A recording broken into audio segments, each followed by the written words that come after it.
Bonjour à tous. Dans cette vidéo, nous allons travailler la prononciation de la lettre H qui pose très souvent problème quand on apprend le français.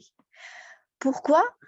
Parce qu'il existe deux sortes de H, le H muet et le H aspiré. Alors, comment savoir s'il est muet ou aspiré et qu'est-ce que cela change vraiment? C'est ce que nous allons voir maintenant ensemble. Allez, c'est parti.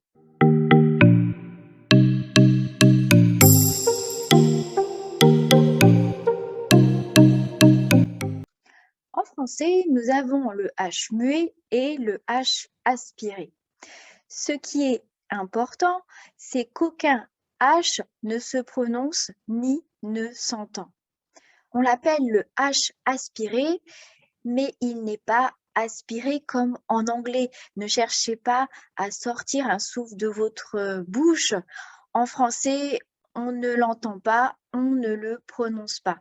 Mais ce qu'il va faire, ce H aspiré, c'est qu'il va empêcher certains phénomènes qui arrivent devant une voyelle. Regardons en détail ce qui va changer. La liaison. Elle se fait devant un mot qui commence par une voyelle. Le H est muet, je fais la liaison. Des habits. Un homme. Des hommes. Le H est aspiré, je ne fais pas la liaison. Des haricots. Les hautes études. Autre changement, devant un H muet, on fera l'élision, c'est-à-dire l'apostrophe. Si le H est muet, l'hôpital, on ne dira pas le hôpital, on fera l'élision. L'horloge, l'heure, l'habitude. Si le H est aspiré, le hamster, je ne fais pas l'élision, je ne mets pas d'apostrophe. Le hamburger, la haine, la hauteur. Devant un H muet, ce devient cette. Regardez ces exemples. Si le H est aspiré, ce homard, ce hamac. Si le H est muet, cet homme, cet hiver. Et je fais la liaison. Ma, ta et ça deviennent mon, ton et son devant un H muet, même devant des noms féminins. Si le H est muet, une histoire, je vais dire mon, ton, son histoire.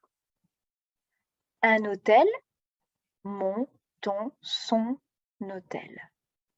Si le H est aspiré, une hutte, ma hutte, ta hutte, sa hutte. Un hurlement, mon hurlement, ton hurlement, son hurlement. Ce qui est important ici, c'est de retenir que le H aspiré, comme toutes les consonnes, interdit la liaison et l'élision. On dit que le H est muet lorsqu'il n'y a aucune conséquence sur la prononciation. C'est comme s'il n'existait pas.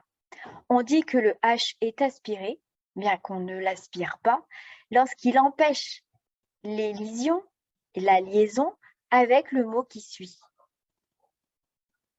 Il n'existe pas de règle pour distinguer les mots qui ont un H aspiré des mots qui ont un H muet.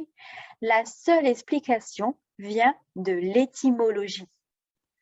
Le H muet vient du latin et on le retrouve souvent dans des langues d'origine latine. Par contre, le H aspiré provient des mots empruntés à d'autres langues, comme l'anglais, le hall, l'arabe, le hasard, l'allemand, le hamburger, le néerlandais, le hareng. Si vous avez des doutes, vous pouvez chercher dans un dictionnaire en ligne. S'il y a un astérisque, une petite étoile devant le mot, c'est un H aspiré. Regardez, j'ai recherché le mot héros dans le dictionnaire en ligne, le Larousse, et voici ce que l'on trouve. On peut voir, il y a un astérisque, une petite étoile devant le mot héros, car le H est aspiré. Par contre, il n'y en a pas devant le féminin héroïne, car le H est muet. On dira le héros, mais on fera l'élision pour héroïne. On dira l'héroïne. On dira donc au pluriel des héros. Et attention ici de ne pas faire la liaison, car cela a un autre sens. Là, on entendra des héros, ce qui signifie des nuls, des mauvais. Ça a un sens complètement opposé. Par contre, on pourra dire des héroïnes. Ici, le H est muet, on fait la liaison normalement. Voici, pour vous aider, quelques exemples de mots commençant par un H aspiré. La hauteur. Ici, on ne fera pas l'élision si on met un L apostrophe, l'auteur. On pourra entendre l'auteur et là, ça veut dire autre chose, l'auteur du livre. Donc, la hauteur. La haine. La honte. Le hameau. Le haricot. Le hamburger. Le hublot. Le hérisson. Le hors-la-loi. Les hurlements. Le hasard. Le handicapé. Nous allons maintenant travailler la prononciation. Voici des exemples de phrases avec des H muets et des H aspirés. Répétez après moi. Les héros de l'histoire ont eu des hauts et des bas.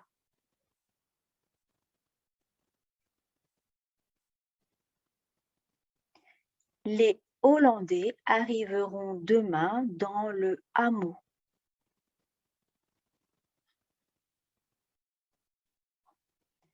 Les hérissons hibernent en hiver.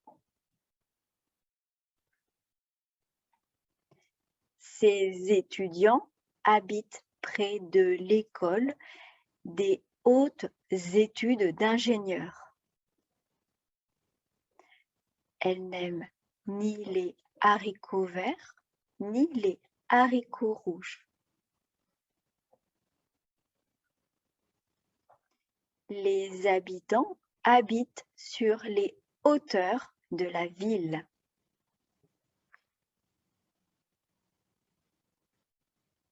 Il a mangé des homards en Hollande.